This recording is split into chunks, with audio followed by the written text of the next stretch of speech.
الحمد لله نحمده ونستعينه ونستغفره ونؤمن به ونتوكل عليه ونعوذ بالله من شرور أنفسنا ومن سيئات أعمالنا من يهده الله فلا مضل له ومن يضلل فلا هادي له وأشهد أن لا إله إلا الله وحده لا شريك له وأشهد أن محمدا عبده ورسوله اللهم صل على سيدنا مولانا محمد النبي الأمي وعلى آله وصحبه وسلم تسليما اللهم اجعل صلواتك ورحمتك وبركاتك على سيد المرسلين وإمام المتقين وخاتم النبيين محمد عبدك ورسولك إمام الخير وقائد الخير ورسول الرحمة اللهم ابعثه مقاما محمودا يغبطه به الأولون والآخرون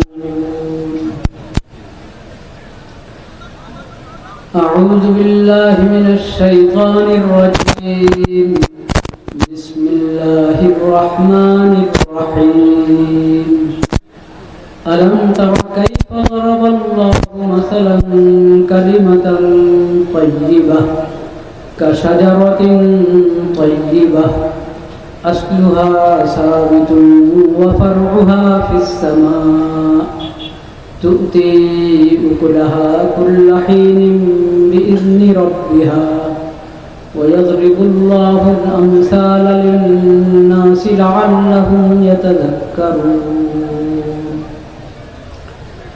صدق الله مولانا العظيم وصدق رسوله النبي الكريم ونحن على ذلك من الشاهدين والشاكرين والحمد لله رب العالمين الله رب العالمين বড় মেহেরবানি আমরা দ্বীনের বহুত বড় ফিকির নিয়ে এই দ্বীনি মজলিসে দ্বীনি মাহফিলে হাজির হতে পেরেছি বসতে পেরেছি আলহামদুলিল্লাহ এই ধরনের মজলিস এগুলো জিকিরের মজলিস ইলমের মজলিস ঈমানের মজলিস এসব মজলিস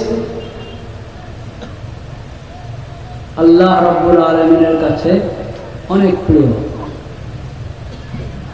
আল্লাহ এসব মজলিসের জন্য আল্লাহ ফেরেশতা নিয়োজিত করে রেখেছেন যে ফেরেশতাদের আর কোনো দায়িত্ব নেই এই ধরনের মজলিসে উপস্থিত হওয়া এটাই তাদের কাজ আজকের এই দিনী মাহফিল এই দিনী মজলিস এই ঈমানি মজলিস জিকিরের এই মজলিস ইলম ও আমলের এই মজলিস এই মজলিসের মধ্যেও আল্লাহর ফেরেশতারা আছেন চারদিকে ফেরেশতারা বেষ্টন করে রেখেছেন এবং আসমান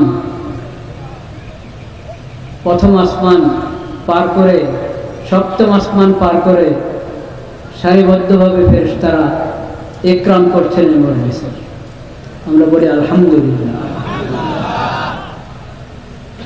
এটা যে কোনো ঈমানি মজলিস যে কোনো শুধু আল্লাহর রিদামন্দির জন্য আল্লাহকে সন্তুষ্ট করার জন্য যেখানে আল্লাহর বান্দারা একত্র হয়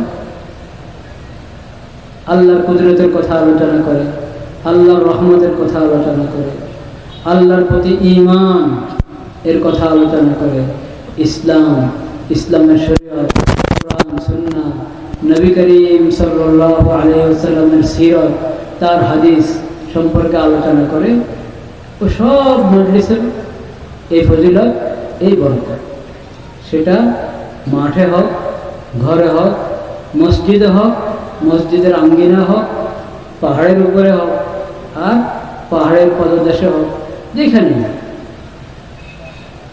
আপনি গাড়িতে আসেন, উটের পিঠে আসেন, আর বাসে আসেন, উড়োজাহাজ, আল্লাহর একাধিক বান্দা যেখানে আছে আল্লাহর নাম নিচ্ছে, সেটাই ঈমানের মজলিস, সেটাই জিকিরের মজলিস। আল্লাহ তাআলা আমাদের এই মজলিসকে আমাদের সকলের হেদায়েতের জরিয়া বানান।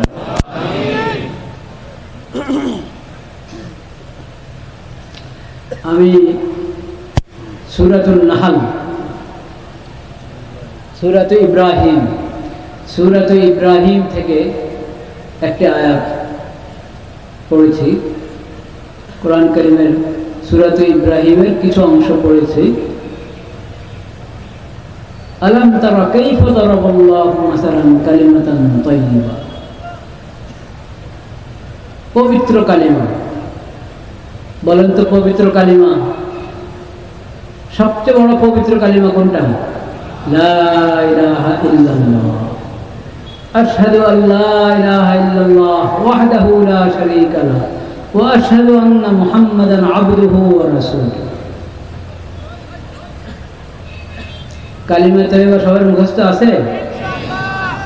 কালিমা শাহাদাত, সেটাও কালিমা তয়্যিবা। কালিমা তয়্যিবা মানে পবিত্র কালিমা, লা ইলাহা ইল্লাল্লাহ, পবিত্র কালিমা। এই লা ইলাহা ইল্লাল্লাহ, এই পবিত্র কালিমা যখন আমি সাক্ষ্য দিব, এই কালিমার সাক্ষী বলে আমি আল্লাহর দরবারে সাক্ষ্য পেশ করব, তখন কিভাবে বলি? আশহাদু আল্লা ইলাহা ইল্লাল্লাহ। এটার নাম কালিমায়ে শাহাদাত। সেই কালিমায়ে তয়্যিবা পবিত্র কালিমা, ঈমানের কালিমা। ঈমানের কথা যত কালিমাতে আছে সবগুলো কালিমায়ে তয়্যিবা, পবিত্র কালিমা। লা ইলাহা ইল্লাল্লাহ মুহাম্মাদুর রাসূলুল্লাহ, আশহাদু আল্লা ইলাহা ইল্লাল্লাহ ওয়াহদাহু লা শারীকা লাহু ওয়া আশহাদু আন্না মুহাম্মাদান আবদুহু ওয়া রাসূলুহু। ঈমানের কালিমা, তাওহীদের কালিমা, তাকওয়ার কালিমা, এই সবগুলো পবিত্র কালিমা, কালিমাতান তাইয়্যিবা। যেখানেই নেক আমলের কথা আছে, শরীয়তের মাসাইলের কথা আছে, নবীদের কোনো হাদিস, নবীদের কোনো সুন্নাহর আলোচনা, সব কিছু পবিত্র কালিমা। আর এই পবিত্র কালিমাগুলোর মধ্যে সবচেয়ে বড় পবিত্র কালিমা হলো ঈমানের কালিমা এবং তাওহীদের কালিমা, লা ইলাহা ইল্লাল্লাহ আশহাদু আল্লা ইলাহা ইল্লাল্লাহ। পবিত্র কালিমা কেমন? আল্লাহ রাব্বুল আলামিন পবিত্র কালিমার দৃষ্টান্ত দিচ্ছেন আমাদেরকে। এটাকে উদাহরণ দিয়ে আল্লাহ তাআলা আমাদেরকে বুঝাচ্ছেন। আলাম তারা কাইফা দারাবাল্লাহু মাসালান কালিমাতান তাইয়্যিবা কাশাজারাতিন তাইয়্যিবা। পবিত্র একটি কালিমা, এটা পবিত্র একটি বৃক্ষের মতো, গাছের একটা চারা আমি যদি জমিনে লাগাই, ভালো কোনো গাছ, ভালো জাতের ভালো কোনো গাছ যদি আমি জমিনে লাগাই, এই গাছের যদি রক্ষণাবেক্ষণ করা হয়, হেফাজত করা হয়,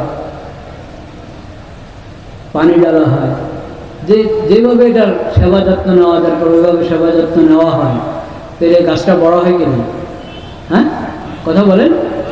বড় হয়, ডাল হয়, ফল হয়, ফুল হয়, ঠিক কিনা? এই আল্লাহর মাখলুক, আল্লাহর সৃষ্টি করা এই গাছ, যে কোনো গাছের চারা, ভালো জাতের কোনো গাছ আপনি যদি জমিনে লাগান, এটার হেফাজত করেন, তাহলে এই গাছ বাড়তে থাকবে, ছায়া দিবে, ফল দিবে, ফুল দিবে। আল্লাহ তাআলা বলেন, তুমি যে তোমার কলবের জমিনে লা ইলাহা ইল্লাল্লাহ এই কালিমা উপর ঈমান আনলাম, এই কালিমার উপরে ঈমান আনলাম, মুখে ঘোষণা করলে, এটার অর্থ বুঝো? এটার অর্থ হলো তুমি তোমার কলবের জমিনের মধ্যে ঈমানের গাছ রোপণ করেছ। বলেন সুবহানাল্লাহ। কলবের জমিনে ইমানের গাছ রোপণ করেছো তুমি, পবিত্র গাছ। দুনিয়ার কোনো গাছের সাথে এর তুলনা হয় না। এমন পবিত্র গাছ তুমি তোমার কলবের জমিনে রোপণ করলা। এখন এটাকে হেফাজত করো। জমিনে যদি গাছ লাগাও, তখন এই গাছের সেবা যত্ন নেও না, এটাকে হেফাজত করার চেষ্টা করো কিনা? তো তোমার কলবের জমিনে তুমি যখন ইমানের গাছ লাগাইলা, এই গাছেরও হেফাজত করতে হবে, এই গাছেরও যত্ন নিতে হবে, সেবা যত্ন করতে হবে। সেটা কিভাবে? এটা ইমানের কালিমা। ইমানকে হেফাজত করো। ইমানকে কি করো? হেফাজত করো। ইমান আনা যেমন ফরজ, ইমান আনা যেমন ফরজ, ইমানকে হেফাজত করাও কি? ইমান আনা যেমন ফরজ, ইমান শিখাও ফরজ, ইমান মোতাবেক জিন্দগি গড়াও কি ফরজ। তা আল্লাহ বলছেন, তোমার জমিনের গাছ নিয়ে তুমি যেরকম ফিকির করো, কলমের মধ্যে ইমানের গাছ যে লাগালা, এটা নিয়েও তোমাকে ফিকির করতে হবে। জমিনের গাছ কি গরু খায় না, ছাগলে খায় না, কেউ শত্রুতা করে উঠেই ফেলে না, কি করে না, কোনো আসমানে বলা আসে না জমিনে বলা আসে, একটা টেনশন থাকে, পেরেশানি থাকে। এই ইমানের গাছ কলবের মধ্যে দিয়ে কালিমা, ইমানের কালিমা, তাওহীদের কালিমার মাধ্যমে ইমান এনেছো তুমি, কলবের মধ্যে তুমি ইমানের গাছ লাগাইলা। এখন এই গাছকে হেফাজত করতে হবে। ইমানের কোনো শত্রু যাতে এই কালিমা নষ্ট না করতে পারে, ইমানের কোনো শত্রু যাতে এই কালিমা নষ্ট না করতে পারে, তোমার বিশ্বাস নষ্ট না করতে পারে, তোমার ইমানের বিশ্বাস ইসলামী আকীদা থেকে তোমাকে না সরাইতে পারে, ইসলামী আকীদার ব্যাপারে তোমাকে সন্দেহান না করতে পারে, এই খেয়াল রাখা তোমার উপরে ফরজ। আলাম তারা কাইফা দারাবাল্লাহু মাসালান কালিমাতান তাইয়্যিবাহ কাশাজারাতিন তাইয়্যিবাহ আসলুহা সাবিতুন ওয়া ফারউহা ফিস সামা। যদি তুমি এই গাছের যত্ন নাও, ইমানকে যদি হেফাজত করার ফিকির করো, ইমান মোতাবেক জিন্দগি গড়ো, কালিমার তাকাদা পূরণ করো, ইসলামী আকীদার তাকাদা পূরণ করো, আকীদাকে মজবুত করো, আবার আকীদার তাকাদা যদি কি করো পূরণ করো, তাহলে আসলুহা সাবিতুন ওয়া ফারউহা ফিস সামা, এই গাছের গোড়া মজবুত হতে থাকবে। গাছের গোড়া কি মজবুত হতে থাকবে, ইমান মজবুত হতে থাকবে, এবং ইমান মোতাবেক আমল হতে থাকবে। তোমার 24 ঘন্টার আমল ঘরে গেলে একজন মুমিন বান্দার আমল যেমন হয়, আচরণ যেমন হয় তেমন হবে। মা বাবার সঙ্গে ব্যবহার, স্ত্রীর সঙ্গে, বাচ্চাদের সঙ্গে সুন্দর ব্যবহার। ঘরে যখন সে একা, এক কামরা একা, কেউ দেখে না, তখনও সে বুঝে আল্লাহ আমাকে দেখতেছেন, আমি তো কালিমা পাঠকারী মুমিন, লা ইলাহা ইল্লাল্লাহ, আল্লাহর সঙ্গে আমার ওয়াদা হয়েছে আমি আল্লাহর নাফরমানির কাজ করব না, আল্লাহর সঙ্গে আমার ওয়াদা হয়েছে আল্লাহর কোনো ফরজ আমি ছাড়বো না। কাজে কেউ দেখলো না দেখলো, মাগরিবের আগে ঘর থেকে বের হলাম, বাসাওয়ালারা মাগরিবের নামাজ পড়লো, এশার নামাজ পড়লো, আমি রাতের 10টায় ফেরত এসেছি, আমি এশা বাইরে পড়ি নাই, ঘরওয়ালারা তো জানে না, এশার নামাজ আমি তো বাইরে পড়ি নাই, ঘরওয়ালারা জানে না। এখন এসে যদি আমি শুয়ে থাকি, ঘরওয়ালারা মনে করবে সে বাইরে পড়ে আসছে নামাজ, কিন্তু আল্লাহ জানেন আমি কি করি না, নামাজ পড়ি না। আমি যখন শুয়ে পড়লাম নামাজ না পড়ে, এশার ফরজটা না পড়ে, আল্লাহ নারাজ হবেন কিনা? হবেন। তাহলে আমি কি করবো? আরে আল্লাহর সঙ্গে তো আমার ওয়াদা হয়েছে, আশহাদু আল্লা ইলাহা ইল্লাল্লাহ ওয়াহদাহু লা শারীকা লাহ ওয়া আশহাদু আন্না মুহাম্মাদান আবদুহু ওয়া রাসূলুহু।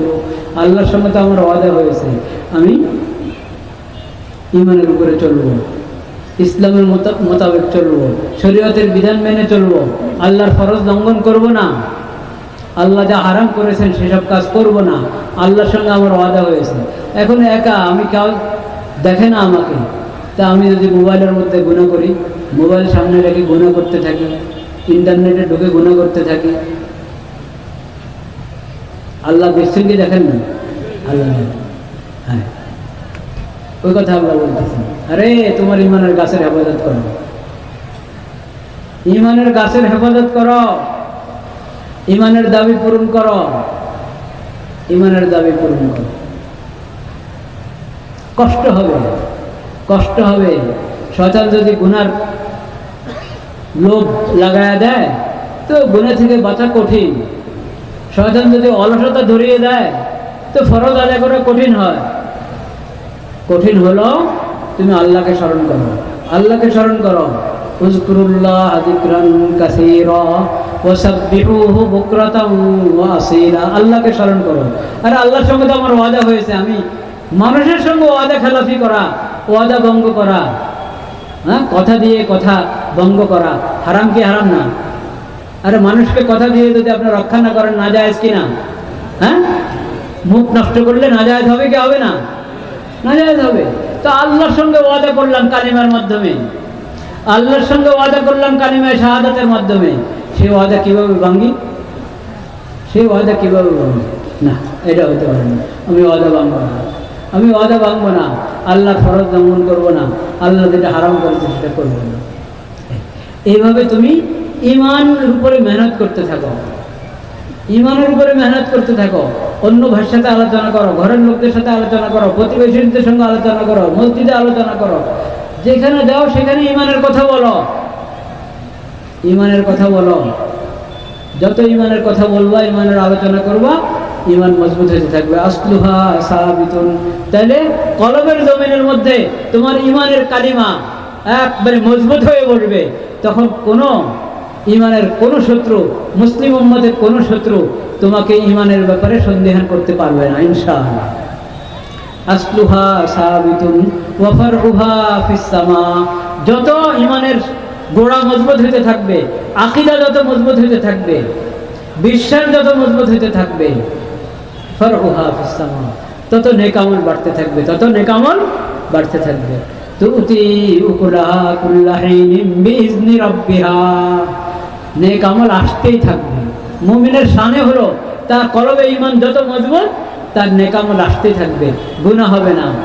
সে বাজারে যদি যায়, গ্রাহক হিসাবে কাউকে ইয়ার সাথে, দোকানদারের সাথে কোনো কাজ করে না, ধোকার কথা বলে না। দোকানদার গ্রাহকের সাথে গ্রাহককে কোনো ধোকা দেয় না, ভেজাল করে না। অফিসে যাক, আদালতে যাক, যেখানে যাক, ঘুষ খাবে না, ঘুষ দিবে না, হ্যাঁ সুদ দিবে না, সুদ খাবে না, সব কিছু। তুতি উকুলহা কুল্লা হিনিন বিইজনি রাব্বিহা। এটা হলো ইমানের কালিমার শক্তি। যদি আমি ইমানকে হেফাজত করি, যদি আমি ইমানকে হেফাজত করি। ওয়ায়াদরিবুল্লাহুল আমসালা লিন-নাসি লাআল্লাহুম ইয়াতাযাক্কারুন। আল্লাহ তাআলা আমাদেরকে সূত্র ধরিয়ে দিয়েছেন ঈমান কিভাবে মজবুত করতে হয়, রাস্তা দেখিয়ে দিয়েছেন আল্লাহ তাআলা। এখন নসিহত গ্রহণ করাটা আমাদের কাজ, নসিহত গ্রহণ করা আমাদের কাজ। ওয়ায়াদরিবুল্লাহুল আমসালা লিন-নাস লাআল্লাহুম ইয়াতাযাক্কারুন। তাহলে আমরা এখান থেকে উপদেশ গ্রহণ করবো কি করবো না? কি উপদেশ গ্রহণ করবো বলেন? ঈমান আনা ফরজ, ঈমান শিখা ফরজ, ঈমান মোতাবেক জীবন গড়া, ঈমানের উপরে মজবুত থাকা, ঈমান হেফাজত করা, এই শিক্ষা এই আয়াতে। খালি এই আয়াত না, অনেক আয়াতের মধ্যে আল্লাহ তাআলা বলে রেখেছেন, অনেক আয়াতে বলে রেখেছেন। ইন্নামা ইয়াতাযাক্কারু উলুল আলবাব الذين يوفون بعهد الله ولا ينقضون الميثاق والذين يصلون ما أمر الله أن يوصل به والذين يصلون ما أمر الله به أن يوصل ويخشون ربهم ويخافون سوء الحساب والذين صبروا ابتغاء وجه ربهم وأقاموا الصلاة وأنفقوا مما رزقناهم سرا وعلانية ويدرؤون بالحسنة السيئة أولئك لهم عقبى الدار। আল্লাহ তাআলা সূরাতুর রা'দের মধ্যে বলেছেন, পুরো কোরআনের মধ্যে যদি কোরআন শিখি, যদি কোরআন তেলাওয়াত করি, ফিকির করি, তাহলে একই বার্তা। ইমান আনো, ইমান শিখো, ইমান মোতাবেক জিন্দেগি গড়ো, ইমানের উপরে মজবুত থাকো, ইমানের হেফাজত করো, ইমানের হেফাজত করো। ইমানের হেফাজত কিভাবে করব? ইমানের হেফাজত করতে হলে ইমান শিখতে হবে কিনা? ইমান শিখতে হবে। ফরজ এলেম শিখা জরুরি। ফরজ পরিমাণ এলেম, ফরজ আইন এলেম যেটাকে বলে, ফরজ আইন এলেম পরিমাণ শিখা সবার উপরে ফরজ কিনা? হ্যাঁ, সেটা কতটুকু? অজুতে 4 ফরজ, তায়াম্মুমে 3 ফরজ, নাকি এই এতটুকু শেষ? হ্যাঁ, আরে ফরজ এলেম তো অনেক, ফরজ এলেম অনেক। পুরো ইসলামী আকীদাগুলো একটা একটা করে জানতে হবে কি হবে না? আকীদায় খতমনুবুওয়াত জানতে হবে কি হবে না?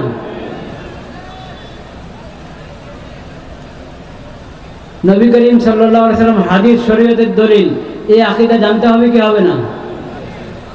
যারা হাদিসকে শরীয়তের দলিল হিসাবে গ্রহণ করে না তাদের ঈমান আছে? যারা কোরআন মানে হাদিস মানে না, ঈমান আছে? কোরআন মানে এই কথা দাবি করে কিন্তু কোরআনের মন গড়া ব্যাখ্যা করে। নবীজি যে ব্যাখ্যা শিখিয়েছেন সাহাবায়ে কেরামকে, সাহাবায়ে কেরাম তাবিঈনকে, তাবিঈন তবে তাবিঈনকে, সেই ব্যাখ্যা মানে না, ঈমান আছে? সকল কুফরি ফিতনা থেকে ঈমানকে হেফাজত করতে হবে, সকল গোমরাহির ফিতনা থেকে ঈমানকে কি করতে হবে? হেফাজত করতে হবে। সকল শিরিক থেকে ঈমানকে হেফাজত, তাওহীদকে ঈমানকে হেফাজত করতে হবে। সকল বেদাত থেকে, জাহেলিয়তের সকল রীতিনীতি থেকে ঈমানকে হেফাজত করতে হবে। বলেন সুবহানাল্লাহ। সকল কুফর, সকল শিরিক, সকল মুনাফিকি, এই সব কিছু থেকে ঈমানকে হেফাজত করতে হবে। জাহেলিয়তের সকল রীতিনীতি থেকে ঈমানকে হেফাজত করতে হবে, সকল বেদাত থেকে ঈমানকে হেফাজত করতে হবে। কিন্তু এগুলা হেফাজত করতে পারবো যদি ঈমান শিখতে পারি। ঈমান কি করতে পারি? ফরজ এলেম শিখা ছাড়া ঈমান শিখা হবে না। ফরজ এলেম, ইসলামের আকীদাগুলো একটা একটা করে জানতে হবে।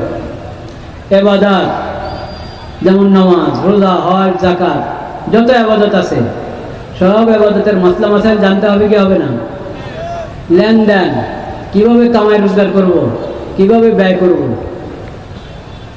কামাই কিভাবে করব, হালাল কামাই ফরজ কি ফরজ না? হালাল কামাই ফরজ না? হালাল কামাই করা ফরজ। হারাম থেকে হারাম তরিকা যদি লেনদেন করা হয় তাহলে এটা হালাল রিজিক হবে না হারাম রিজিক? হারাম রিজিক জায়েজ আছে? রিজিক কি হইতে হবে?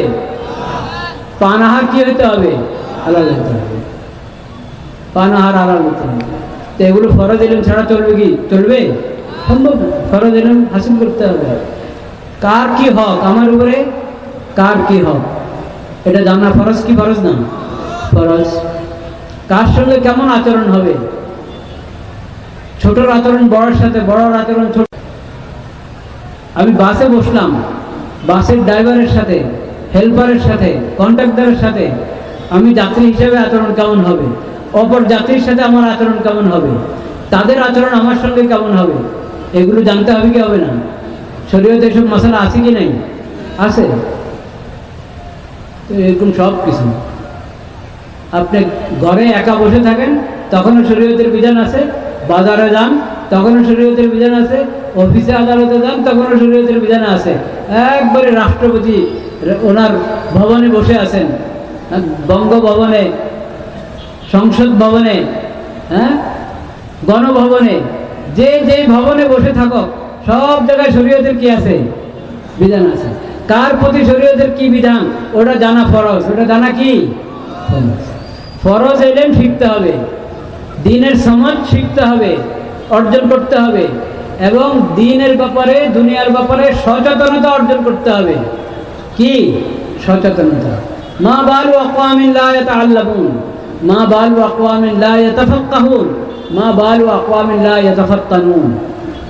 ফরজ এলেম শিখা ফরজ, একবারে জরুরি পরিমাণ, যেটুক না হলে না এতটুক দ্বীনের সমাজ অর্জন করা ফরজ, এবং দিন দুনিয়ার ব্যাপারে সচেতনতা অর্জন করা কি? যদি সচেতন না হই, ইমানের দিক থেকে আমি যদি সচেতন না হই, দুনিয়ার ব্যাপারে যদি সচেতন না হই, দুনিয়ার ব্যাপারে সচেতন না হলে আমি ধোঁকা খাবো কি খাবো না? প্রতারিত হব। হারাম জিনিস খাওয়াই দিবে মানুষ হালাল বলে, হালালের লেবেল লাগায় কত হারাম খাওয়াই দিবে আমাকে, হারাম ব্যবসার মধ্যে ঢুকাই দিবে হালাল বলে। তাহলে সচেতন হওয়া জরুরি কিনা? সচেতন হওয়া কি? সচেতন নাগরিক হওয়া যেমন জরুরি, সচেতন মুসলিম হওয়াও কি জরুরি। যদি আমি ইমানের দিক থেকে সচেতন না হই, তাহলে কাদিয়ানিরা এসে আহমদিয়া মুসলিম জামাত নিজের নাম দিবে, নাম দিয়ে আমাকে তাদের কোনো আস্তানা নিয়ে মুআল্লিমের কাছে নিয়ে বয়াত করায় দিবে, বক্সবাজার নিয়ে বয়াত করায় দিবে। ওখানে যদি আমি বয়াত নাউজুবিল্লাহ করে যদি ওখানে বয়াত হয়ে যায়, তাহলে সঙ্গে সঙ্গে জাহান্নামের টিকিট কিনে ফেললো। সচেতন না হলে আহলে কোরআন এসে আপনাকে আহলে কোরআন বানায় দিবে, নামদারি আহলে কোরআন, নামদারি আহলে কোরআন, নিজেদেরকে আহলে কোরআন দাবি করে, আসলে তারা কোরআন অবমাননাকারী। আসলে কি? কোরআন অবমাননাকারী।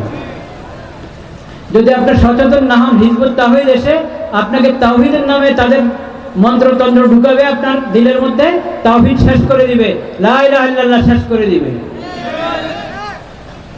এরকম হাদিস অস্বীকারীরা কিভাবে চিনবেন কে আহলে কোরআন, কে হাদিস অস্বীকারী? সহজ উপায় শুনেন। যারা বলে ফরজ নামাজ 5 ওয়াক্ত না 3 ওয়াক্ত বা 2 ওয়াক্ত, বুঝবেন যে আহলে কোরআন। যারা বলে কবরের আযাব সত্য না, বুঝবেন যে হাদিস অস্বীকারী আহলে কোরআন। কবরের আযাব সত্য কি সত্য না? আযাবুল কবরি হাক্কুন। কোরআন কারীমের মধ্যে অনেক সূরায় অনেক জায়গায় কবরের আযাবের কথা আছে। এই যে আমি আয়াত তেলাওয়াত করছি না, এর সামনে আছে, এক আয়াত পরে আছে, ইউসাব্বিতুল্লাহুল্লাযীনা আমানু বিল কওলিস সাবিতি ফিল হায়াতিদ দুনিয়া ওয়া ফিল আখিরাহ। এই আয়াত সূরা ইব্রাহিমের এই আয়াত, সূরা ওয়াকিয়ার মধ্যে আছে, সূরা নাহলের মধ্যে আছে। ওয়া ইয়াওমা তাকুমুস সাআতু আদখিলু, এটা কোন সূরা? সূরা গাফির। সূরা গাফিরের মধ্যে আছে। অনেক সূরা কবরের আযাবের কথা আছে, কিন্তু এই ভণ্ডরা কবরের আযাবের কথা অস্বীকার করে, বলে যে এটা কোরআনে নাই। বলেন নাউজুবিল্লাহ, কোরআনে আছে, তুমি দেখো না। তুমি কি দেখো না? শুনুন একটা ঘটনা, এই যে গড়ি রাখতে হবে, এখানে একটা গড়ি রাখেন তাড়াতাড়ি। এখানে একটা ঘটনা শুনেন, এই ঘটনা বলে আর 2-1 কথা বলে শেষ করে দিচ্ছি আমি ইনশাআল্লাহ। ঘটনাটা হলো, এই ঘটনা শুনেছি মুমিন সিং, কিশোরগঞ্জের হযরত মাওলানা আব্দুর রহমান জামি রহমতুল্লাহ ছিলেন একজন বড় আল্লাহওয়ালা হুজুর। এই দেশে হয়তো এসেছেন, এই এলাকায় হয়তো এসেছেন, অনেক আগে ইন্তেকাল হয়ে গেছেন। আব্দুর রহমান জামি রহমতুল্লাহ বলতেন, উনি ওয়াজ করতেন ছোট ছোট কথা, এই ছোট্ট ছোট্ট উপমা দিয়ে দিয়ে উনি কথা বুঝাইতেন। তো উনি বললেন, তোমার চোখ থাকতে হবে, হাদিসে আছে তোমার কি থাকতে হবে? চোখ থাকতে হবে। নিজের চোখ নাই, দেখো না, তো বলো যে নাই, বলো যে কি নাই। এক ভদ্রলোক, ঘটনা তো ঘটনাই, এক ভদ্রলোক এই কি বলে ছেলে বিয়ে করাইছে, বৌমা যে আসছে, বৌমা একটু খাটো, আমিও তো খাটো। ছেলে মেয়ে খাটো হয়, খাটো হলে কি হলো? যে লম্বা তাকেও আল্লাহ সৃষ্টি করেছেন, খাটো যে তাকেও কে সৃষ্টি করছেন? আল্লাহ সৃষ্টি করেছেন। খাটো হওয়ার কারণে কারো মর্যাদা কমায় না, আর শুধু লম্বা হওয়ার কারণে কারো মর্যাদা কি বাড়ায় না। মর্যাদা কম বেশি হয় তাকওয়ার কারণে। কি কারণে? তাকওয়া, ঈমান, আমল, নেক আমলের মাধ্যমে মানুষের মর্যাদা বাড়ে আর কমে। যাই হোক, বৌমা খাটো, একটু বেশি খাটো। তো কোনো রকম কলসি একটা পুকুরে গেছে, কলসি ভরে আনছে। কলসি ভরে আনার সময় নাক ফুলটা কলসিতে পড়ে গেছে, একটু বড় কলসি, কলসিতে পড়ে গেছে। এখন শাশুড়ি আম্মার বলে, আম্মাজান আম্মাজান, কি আমার নাক ফুলটা তো ওই কলসিতে পড়ে গেছে। তুই কলসিতে উঠে আনে, আপনাদের কলসিতে তলা নাই, বুঝেন নাই? কলসির কি নাই? তলা নাই, কিভাবে উঠাবো? আরে কলসির তো তলা আছে, তোর হাত নাই, হাতটা খাটো, তো তলা পর্যন্ত হাত যায় না, তো ওই জন্য ওই নাক ফুলটা তালাশ করে পায় না। এই তলা নেয়, বুঝতে পারলেন? তো এইরকম অনেক মানুষের অভ্যাস, জানে না শুনে না আন্দাজে বলে দিবে এটা কোরআনে নাই। আহলে কোরআন যারা, ওরা কোরআনের নাম ব্যবহার করে আর শরীয়তের যে কোনো বিধানকে অস্বীকার করতে চায়, বাস বলে দেয় যে কোথায় নাই, কোরআনে নাই, কোরআনে নাই, এই কথা বলে অস্বীকার করে নেয়। কখনো তাদের ধোকায় আসবেন না, তাদের প্রতারণায় কি আসবেন না। কোরআনে আছে, শরীয়তের সকল বিধান কোথায় আছে, কোরআনে আছে, একবারই আক্ষরিকভাবে আছে, স্পষ্ট ভাষায় আছে। আর না হয় মৌলনীতির মাধ্যমে কি আছে, যে মৌলনীতি কোরআনের এক এক মৌলনীতি থেকে নবী করিম সাল্লাল্লাহু আলাইহি সাল্লাম শত শত হাদিস আমাদেরকে আল্লাহর পক্ষ থেকে শুনিয়েছেন, দিয়ে গেছেন আমাদের হাতে আমানত। ওগুলো সব কোরআনের এলেম, ওগুলো সব কোথায় এলেম, কোন জায়গার এলেম, কোরআনের এলেম। নবীর চোখ দিয়ে কোরআন থেকে যা বের করেছেন, কোরআনে যা পেয়েছেন, যা দেখেছেন, ও সব কিছু কোরআনের এলেম। ওগুলোর কোনোটা যদি কেউ অস্বীকার করে তাহলে সে কোরআনকে অস্বীকার করলো। বলেন সুবহানাল্লাহ। আব্দুল্লাহ ইবনে মাসউদ রাদিয়াল্লাহু তাআলা আনহু কে এক মহিলা জিজ্ঞেস করেছে, আব্দুল্লাহ ইবনে মাসউদ রাদিয়াল্লাহু তাআলা আনহু, যে আপনি অমুককে লানত করেছেন, অমুক খারাপ কাজ, অমুক কবিরা গুনাহ, অমুক গুনার কাজ যারা করে তাদেরকে আপনি লানত করেছেন, আপনি বলেছেন যে কোরআনে তাদের উপর লানত করা হয়েছে। আমি তো কোরআন ফাতিহা থেকে সূরা নাস পর্যন্ত পুরো পড়লাম, আমি তো লানত খুঁজে পাই নাই, আপনি কোত্থেকে বললেন? আব্দুল্লাহ ইবনে মাসউদ রাদিয়াল্লাহু আনহু বলেছেন, লাউ কুনতি ক্বারাতিহি লাওয়াজাতিহি, তুমি যদি পড়ার মতো পড়তে তাহলে পেয়ে যেতে। পড়ার মতো পড়ো নাই, কোরআন নিজের ইচ্ছা মতো পড়লে হবে না। সাহাবায়ে কেরাম রাসূলুল্লাহ থেকে কোরআন শিখেছেন, সাহাবায়ে কেরাম কাছ থেকে তাবেঈন শিখেছেন, তাবেঈন থেকে তবে তাবেঈন শিখেছেন। সেই ধারাবাহিকতা এই জামানার আহলে হক উলামায়ে কেরামের কাছে, আহলে সুন্নাত ওয়াল জামাতের উলামায়ে কেরামের কাছে সেই ধারাবাহিক কোরআনের তাফসীর মর্ম এসে পৌঁছেছে। তাদের কাছ থেকে কোরআন শিখতে হবে, তাদের মতো করে কোরআন পড়তে হবে, তাহলে তুমি কোরআনে খুঁজে পাবে। বলেন সুবহানাল্লাহ।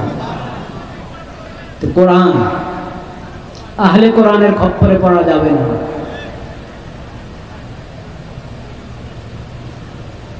প্রথম কথা হলো, আল্লাহ তাআলা শরীয়তের দলিল শুধু কোরআনকে ঘোষণা করেছেন না আরো কিছু দলিল ঘোষণা করেছেন?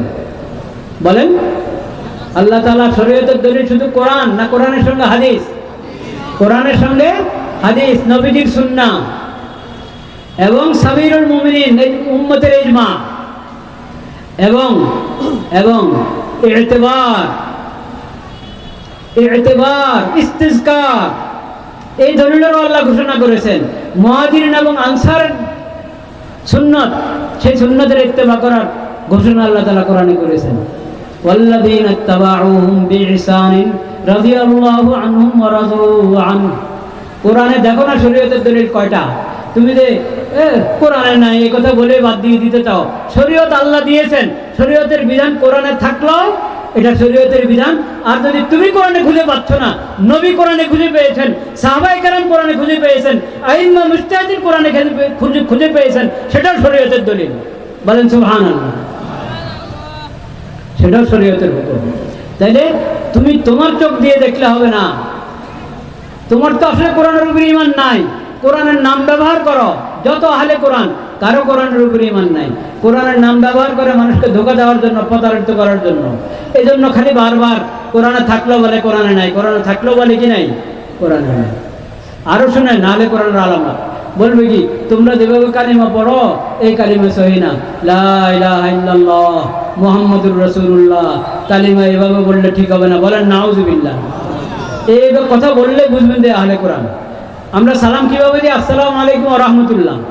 ওরা বলে যে এইভাবে সালাম দিতে হবে না, সালামুন আলাইকুম এইভাবে সালাম দিতে হবে। আসসালামু আলাইকুম ওয়া রাহমাতুল্লাহ এটা সালামের সহি তরিকা না। এইসব কথা যারা বলে বুঝবেন যে আহলে কোরআন। আর এই আহলে কোরআনের খপ্পরে পড়বেন তাহলে একটা একটা করে কুফরি শুরু হবে।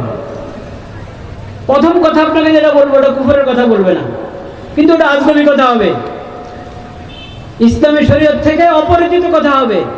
ওই অপরিচিত কথা আপনার কাছে হয়তো ভালো লাগতে পারে, কিন্তু ফরজ ইলম যারা শিখেছে, দিনের ফরজ পরিমাণ সমাজ যারা অর্জন করেছে, দিন এবং ঈমানের বিষয় সচেতনতা যারা অর্জন করেছে তাদেরকে ইনশাআল্লাহ কোনো আহলে কোরআন ধোঁকা দিতে পারবে না, কোনো হিজবুত তাওহীদ ধোঁকা দিতে পারবে না, কোনো কোয়ান্টাম মেথডওয়ালা ধোঁকা দিতে পারবে না। এরকম আরো যত কুফরি ফিতনাওয়ালা আছে, হ্যাঁ, মাঝভান্ডার হক, চন্দ্রপড়া, আটরশি, এই বাঘ সেই বাঘ, হ্যাঁ, এরা কেউ ধোঁকা দিতে পারবে, সবগুলো কুফর শিরকের আস্তানা।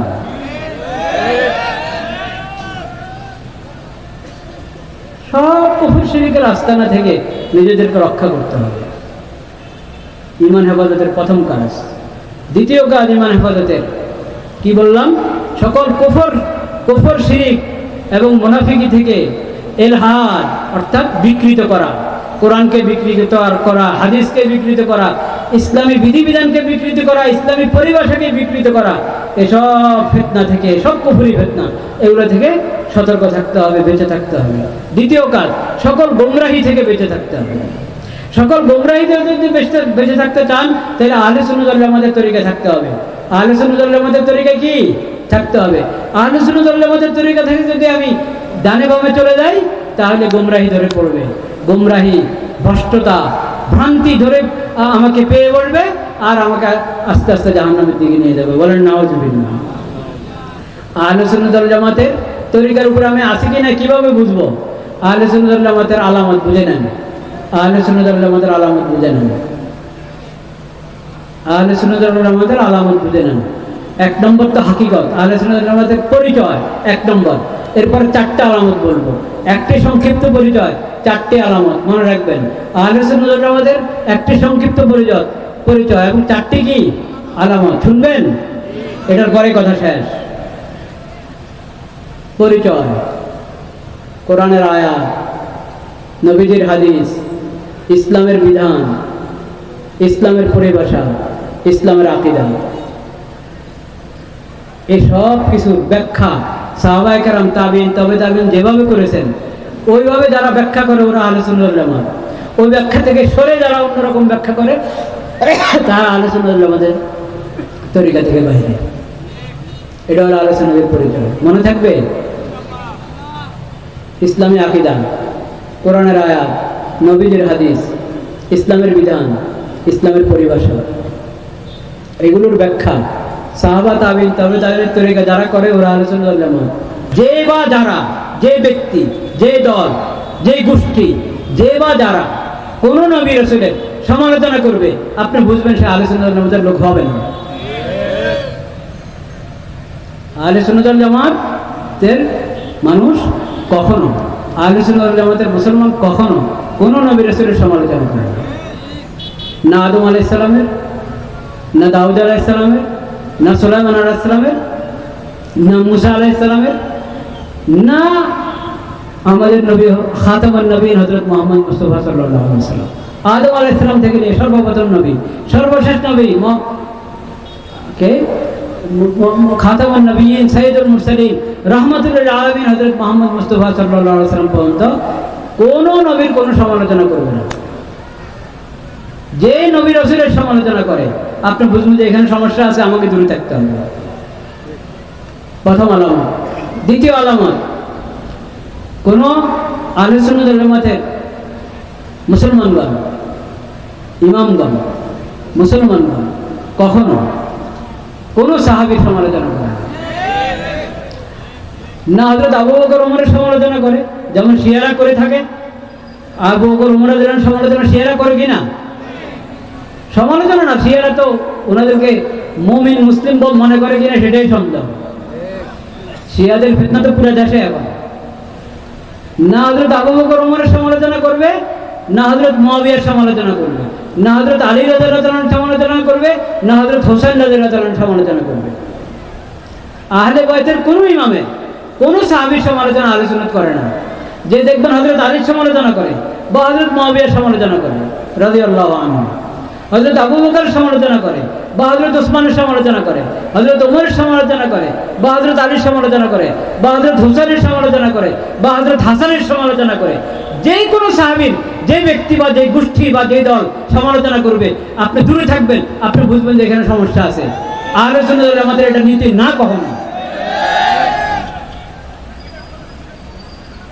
তিন নম্বর আলামত আহলে সুন্নাত ওয়াল জামাত কখনো কোন ইমামের সমালোচনা করে না। মাযহাবের ইমাম আবু হানিফা, শাফিঈ, মালিক, আহমদ বিন হাম্বল রাহমাতুল্লাহি আলাইহিম আজমাইন, এই ইমামদের, হাদিসের ইমামদের, ইমাম বুখারী, ইমাম মুসলিম, ইমাম আবু দাউদ, ইমাম তিরমিজি, হাদিসের যত ইমাম, ওই যে চার ইমাম বলেছি, মাযহাবের চার ইমাম, ওনারা হাদিসেরও ইমাম, তাফসীরেরও ইমাম, বলেন সুবহানাল্লাহ। আবার ফিকহ ফতোয়ারও ইমাম, মাযহাবের ইমাম, হাদিসের ইমাম, তাফসীরের ইমাম এবং আকীদার ইমাম আবু জাফর তাহাবী, আবু মনসুর মাতুরিদি, শুনে রাখেন, আবু মনসুর মাতুরিদি, আবুল হাসান আশআরী, কোন আকীদার ইমাম। এরকম সুলুক ও ইহসানের ইমামগণ, জুনায়েদ বাগদাদী, হারিস মুহাসিবী, ইমাম, সুলুক ও ইহসানের ইমাম হক, আকীদার ইমাম, হাদিস তাফসীরের ইমাম, ফিকহ ফতোয়ার ইমাম। আল্লাহ তাআলা যাদেরকে ইমাম বানিয়েছেন, উম্মতের রাহবার ঘোষণা করেছেন, আল্লাহ তাআলা যাদেরকে ইমাম জানা, তাদের সমালোচনা করা আহলে সুন্নাতের কাজ হতে পারে না।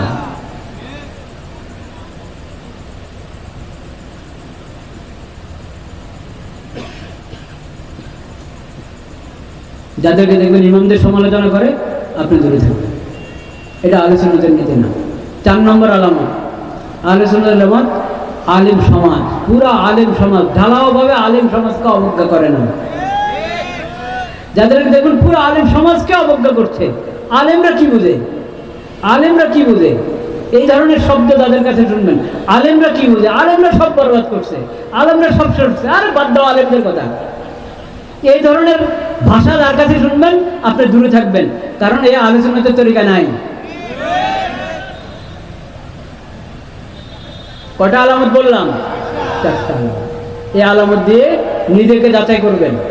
আর আহলে সুন্নাতের পরিচয় শুরুতে বলেছি, ভাইরা আমার, ঈমান হেফাজত করতে হলে আকীদা হেফাজত করতে হবে সকল কুফরি শিরকি ফিতনা থেকে, সকল মুনাফিকি থেকে, এবং নিজেকে আহলে সুন্নাত ওয়াল জামাতের রাস্তায় মজবুত রাখতে হবে।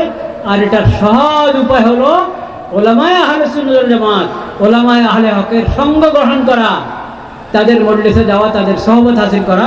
ওয়া আখিরু দাওয়ানা আলহামদুলিল্লাহি রাব্বিল আলামিন ওয়াসসালাতু ওয়াসসালামু আলা সাইয়্যিদিল মুরসালিন ওয়া আলা আলিহি ওয়া সাহবিহি আজমাইন। ربنا ظلمنا أنفسنا وإن لم تغفر لنا وترحمنا لنكونن من الخاسرين. ربنا آتنا في الدنيا حسنة وفي الآخرة حسنة وقنا عذاب النار. رب ارحمهما كما ربياني صغيرا. رب ارحمهما كما ربياني صغيرا. رب ارحمهما كما ربياني صغيرا. يا الله আপনি মেহেরবানি করে এই মাহফিলকে ভরপুর কবুল করেন। হে আল্লাহ, আমাদের সকল মুমিন মুসলমানের সমস্ত গুনাহ খাতা মাফ করে দেন। হে আল্লাহ, আমাদের সকল মুমিন মুসলমানের সমস্ত পেরেশানি দূর করে দেন। হে আল্লাহ, যার দিলে যে নেক তামান্না, নেক আশা আছে আপনি পুরা করেন মাওলা। হে আল্লাহ, পর্দার আড়ালের মা বোনদের দিলের সমস্ত আশা আপনি পুরা করেন মাওলা। তাদের সমস্ত জরুরত গায়েব থেকে পুরা করে দেন। হে আল্লাহ, তাদেরকে, এ আল্লাহ, তাদের সন্তানদের জন্য আদর্শ মা হওয়ার তৌফিক নসিব করেন। এ আল্লাহ, যারা মরহুম হয়ে গেছেন তাদেরকে জান্নাত নসিব করেন। এ আল্লাহ, যারা জমিনের উপরে আছেন, বেঁচে আছেন, আল্লাহ তাদের হায়াত দারাজ করেন, সুস্থতার সাথে, নিরাপত্তার সাথে, আফিয়ত সালামতের সাথে হায়াত দারাজ করেন। এ আল্লাহ, এই মাহফিলের ইন্তজামের মধ্যে, ব্যবস্থার মধ্যে যে যেভাবে মেহনত করেছেন, যে যতটুকু মেহনত করেছেন, যাদের নাম বলা হয়েছে, যাদের নাম বলা হয় না, আল্লাহ আপনি সবার দিলের অবস্থা জানেন, সবার মেহনত সম্পর্কে আপনি জানেন। আল্লাহ, সবাইকে আপনি ভরপুর কবুল করেন। আল্লাহ, দুনিয়ার জিন্দেগির সফলতা দান করেন, আখিরাতে সবাইকে দোজখ থেকে মুক্তি দান করেন। ইয়া আল্লাহ, জান্নাতুল ফিরদাউসে, মৃত্যুর পরে জান্নাতুল ফিরদাউসে সবাইকে জায়গা দান করেন মাওলা। কবরে, হাসরে, সব জায়গায় আপনি বিশেষ রহমত তাদের প্রতি, সবার প্রতি নাজিল করেন মাওলা। ইয়া আল্লাহ, আমাদের সকলকে ঈমানের উপরে মজবুত থাকার তৌফিক নসিব করেন মাওলা। যারা অসুস্থ তাদেরকে সুস্থতা দান করেন, যারা ঋণগ্রস্ত তাদের ঋণ আদায় করে দেন, যার যে পেরেশানি সব পেরেশানি দূর করে দেন। ইয়া আল্লাহ, পুরা বিশ্বে মজলুম মুসলিম উম্মতকে আপনি হেফাজত করেন মাওলা, মজলুম মুসলিম উম্মতকে আপনি হেফাজত করেন, মজলুম মুসলিম উম্মতকে আপনি হেফাজত করেন মাওলা। এই দেশকে আপনার হেফাজতে রাখেন, এই দেশকে আপনার হেফাজতে রাখেন মাওলা। সুবহান রাব্বিকা রাব্বিল ইজ্জাতি আম্মা ইয়াসিফুন ওয়া সালামুন আলাল মুরসালিন ওয়ালহামদুলিল্লাহি রাব্বিল আলামিন। আমিন বিরহমাতিকা।